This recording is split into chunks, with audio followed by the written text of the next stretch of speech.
सनातन धर्म में संकष्टी चतुर्थी का विशेष महत्व है। मान्यता है कि इस दिन विधि विधान से विघ्नहर्ता भगवान गणेश जी की पूजा अर्चना करने से सभी प्रकार की मनोकामनाएं पूर्ण होती हैं तथा व्रत कथा का पाठ करने से जीवन में आने वाले सभी विघ्नों बाधाओं का अंत तुरंत होता है। आज हम आपके लिए विकट संकष्टी चतुर्थी के व्रत की कथा लेकर आए हैं। आप हमारे साथ अंत तक जरूर बने रहिए और यदि आप चैनल पर पहली बार आए हैं, आप पहली बार ही मेरी आवाज सुन रहे हैं, तो आपसे एक विनम्र निवेदन है कि यदि अभी तक आपने वीडियो को लाइक नहीं किया है तो वीडियो को लाइक करके चैनल को सब्सक्राइब कर लीजिए और साथ ही साथ प्रतिदिन नोटिफिकेशन प्राप्त करने हेतु बेल आइकन को जरूर प्रेस कर लीजिए। विष्णु पुराण में वर्णित एक कथा के अनुसार बिना व्रत कथा का पाठ किए पूजा को संपूर्ण नहीं माना जाता है, तो ऐसे में व्रत कथा व आरती का पाठ जरूर करें। मान्यता है कि कथा सुनने मात्र से भक्तों के सभी दुख कष्ट रोग दोष आदि दूर हो जाते हैं और गणपति जी की कृपा बरसती है। इसके साथ ही जीवन में सुख समृद्धि और खुशहाली भी आती है। संकष्टी चतुर्थी को लेकर कई पौराणिक ग्रंथों में कथाएं प्रचलित हैं। इन्हीं में से एक कथा है माता पार्वती और भगवान शिव की कथा। एक बार भगवान शिव संग माता पार्वती नदी के किनारे बैठी हुई थी। तभी उनका मन चौसर खेलने को हुआ, लेकिन खेल की निगरानी करने वाला कोई तीसरा व्यक्ति नहीं था। इसलिए भगवान शिव ने अपनी शक्तियों से एक बालक को प्रकट किया। उन्होंने बालक को खेल की निगरानी और अंत में विजेता की घोषणा करने का आदेश दिया। इस प्रकार भगवान शिव और माता पार्वती ने खेल खेलना प्रारंभ किया।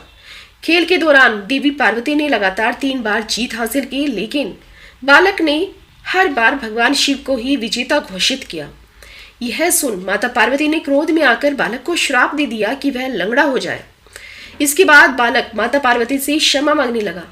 माता ने बालक की विनती को सुनकर कहा कि दिया हुआ श्राप तो वापस नहीं लिया जा सकता, परंतु एक उपाय है जिससे वह श्राप मुक्त हो सकता है। माता ने कहा कि संकष्टी वाले दिन यहाँ पर पूजा अर्चना करने के लिए कुछ कन्याएं आती हैं।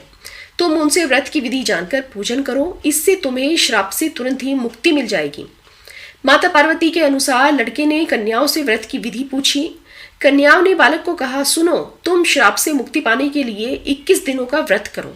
माता पार्वती और उन कन्याओं के सुझाव के अनुसार बालक ने संकष्टी चतुर्थी के दिन व्रत करके विधि विधान के अनुसार पूजा पाठ किया। बालक के पूजन से गणेश जी बेहद ही प्रसन्न हुए। गणेश जी ने उससे उसकी इच्छा पूछी। तब बालक ने माता पार्वती और भगवान शंकर के पास जाने की इच्छा जाहिर की। गणेश जी ने तथास्तु कहकर उसे शिवलोक कैलाश पहुंचा दिया। वहां पर उस बालक की भगवान शिव जी से ही मुलाकात हुई, क्योंकि माता पार्वती भगवान शिव से नाराज होकर कैलाश छोड़कर चली गई थी।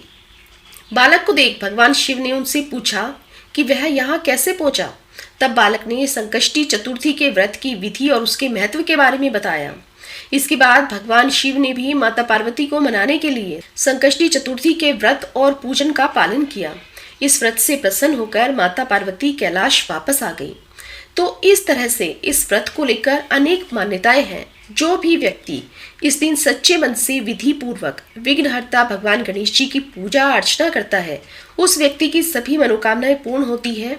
वहीं उसके घर परिवार में चल रही सभी विपदाएं दूर होती है और उसके कष्टों का निवारण होता है। धन्यवाद।